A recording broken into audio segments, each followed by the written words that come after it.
Blair House to take up official residence at the Executive Mansion, the new President of the United States, Harry S. Truman, begins a busy day.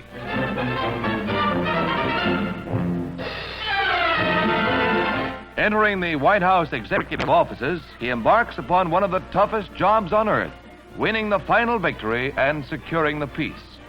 Matthew J. Connelly, confidential secretary, will continue to aid Mr. Truman in the mighty task ahead. James Leonard Reinsch handles press, newsreels, and radio for the White House.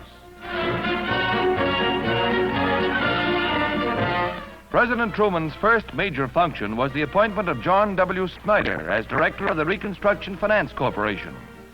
Next on the presidential schedule was the meeting with the United States delegates to the San Francisco Conference.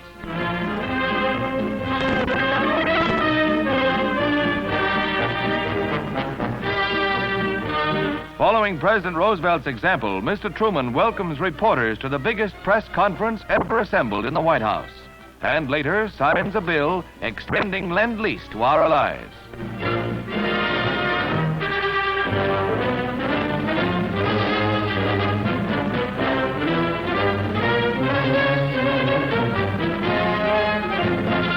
As a veteran of World War I, he broadcast a message to the armed forces throughout the world.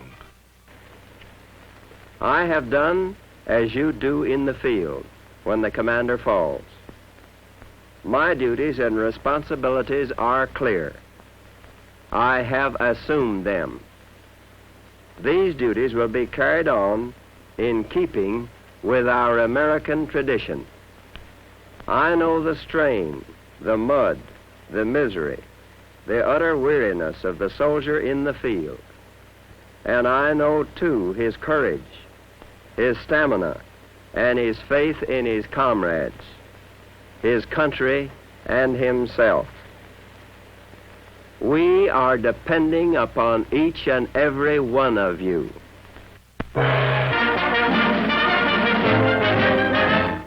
In a ceremony unique in American history, President Truman arrives at the House of Representatives to honor an outstanding war hero.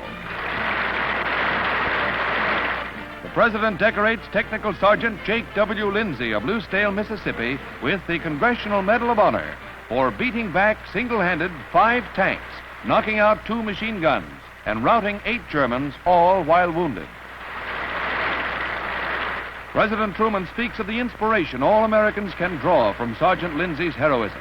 It is with gratitude and pride that as President of the United States and in the name of the Congress, I have presented this Medal of Honor to Technical Sergeant Jake W.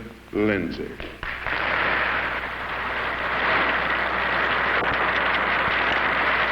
A joint session of Congress gives him an ovation. Sergeant Lindsey is congratulated by General George Marshall on the Capitol steps. He is the 100th infantryman to receive the Medal of Honor in this war. The sergeant is joined by his father and mother in his great hour. And just to make everything perfect, Beverly Hargreaves, the girl, has come all the way from Massachusetts to tell him how proud she is and to prove it.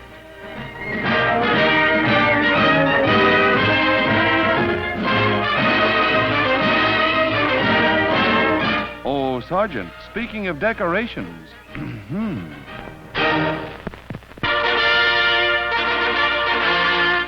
Charles Ross, an old friend of President Truman, becomes White House press secretary. Mrs. Ross congratulates him. Steve Early looks over the commission with his successor. Mr. Ross undertakes one of the Capitol's most difficult jobs.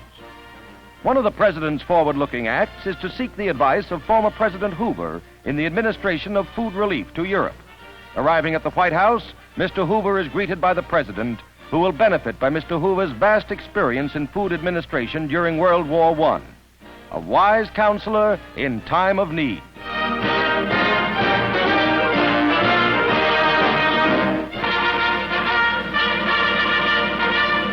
President Truman has appointed Judge Lewis Schwellenbach of Spokane, Washington, as Secretary of Labor, the first of 3 new cabinet nominations. Thomas C. Clark of Dallas, Texas, will succeed Francis Biddle as Attorney General in a shift which brings 3 Westerners to the President's official family. Mr. Clark has been Assistant Attorney General under Mr. Biddle. Representative Clinton Anderson of New Mexico becomes the nation's new Secretary of Agriculture, succeeding Claude Wickard.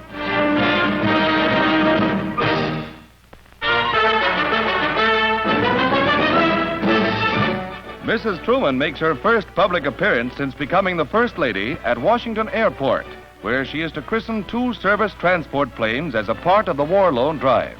The planes were bought with Congressional Club bond sales. The First Lady gives the bottle a lusty swing, and with a little help, the plane is duly christened. The big ships are fitted for the evacuation of wounded.